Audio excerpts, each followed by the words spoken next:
mukhang mahigit sa 8 milyong piso pa ang ibabalik ni Jinky Luistro sa mag-asawang Vice President Sara Duterte at Attorney Mans Carpio.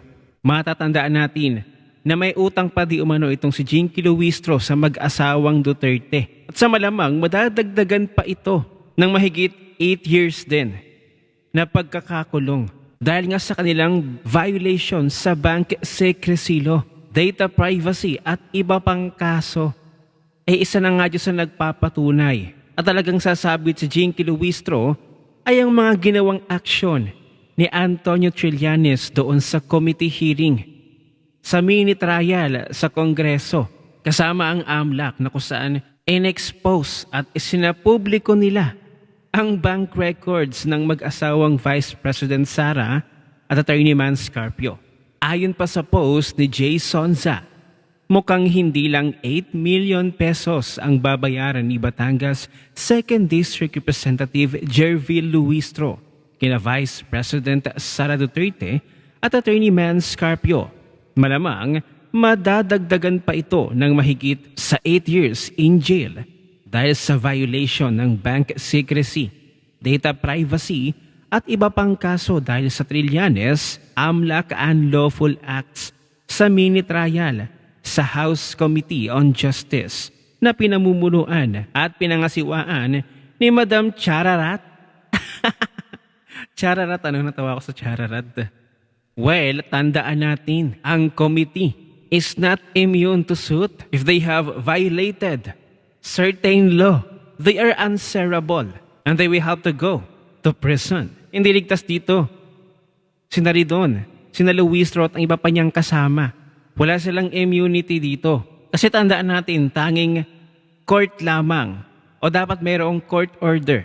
Tanging korte lamang ang pupwedeng mag-utos sa bangko kung kinakailangang i-release ang bank records ng isang individual. So paano na nito? Sina Luistro at si Trillanes, ano?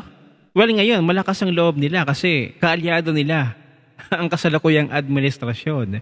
Pero paano na pag 2028, pag si Vice President Sara na ang naging presidente? Wala na ditong benda law. Kailangan ng masunod ang ating konstitusyon. At pagdating nga dito sa restitution na sinasabi ng House of Representatives ng Committee on Justice na dapat ibalik daw ni Vice President Sara yung pondo ng confidential funds na mahigit 400 million ang sinasabi dun sa Notice of Disallowance.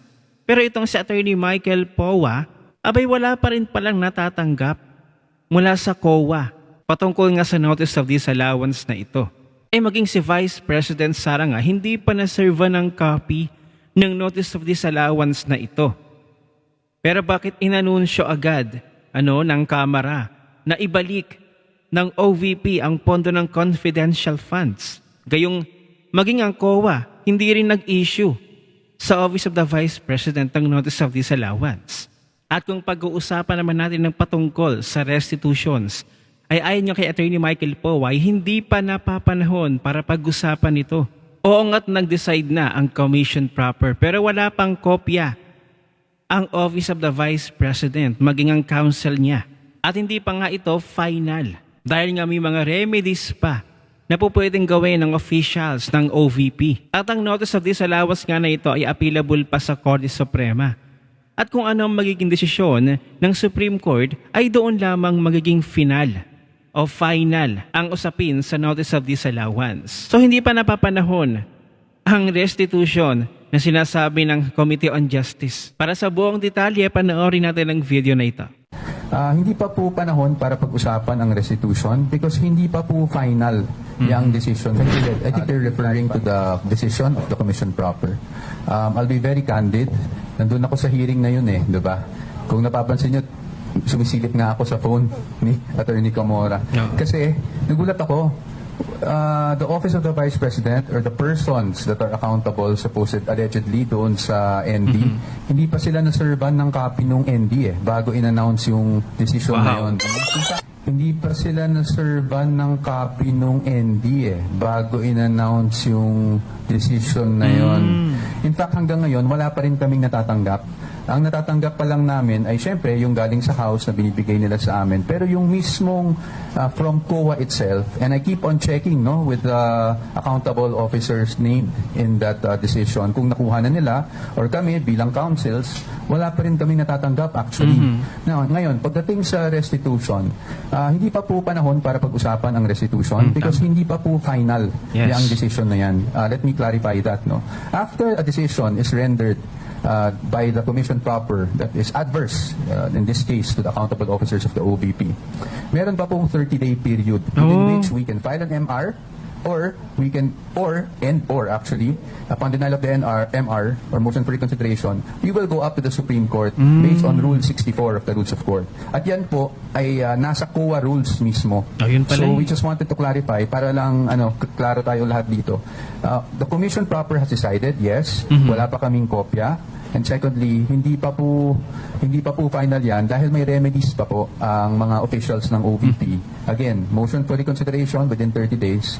And then, upon denial, Supreme kung naman Court. ang balanse ng 30-day period na yon ay maaari pa kaming umakyat sa Supreme Court on Rule 64. At doon lang po sa desisyon ng Supreme Court magiging final itong disallowance na ito. So in malinaw, napaaga ang announcement ng Committee on Justice ng mga buwayang kongresista na ito na pinasasauli nila yung pondo ng confidential funds mula sa OVP. Wala pa naman palang finale na resulta, finale na hatol. Appealable pa ito sa Korte Suprema. So bakit atat na atat ang Committee on Justice? Kayo na ba? Ang ating Korte Suprema, kayo na ba ang mas mataas sa ating Supreme Court? At maiba tayo sa usaping fake news. Dito galit na galit si Antimo Claire Castro. Ang sabi nga niya kamakailan, salot daw ang fake news. Pero dito sa ating ipapakitang video, bumalik sa kanila, sa sarili nila ang kanilang sinabi. Sila ang salot. Panoorin natin ito. Naglabas po ng recent video statement si Senator Amy Marcos regarding the state of health of the President. Ano pong comment niyo? Ano bang sinabi niya?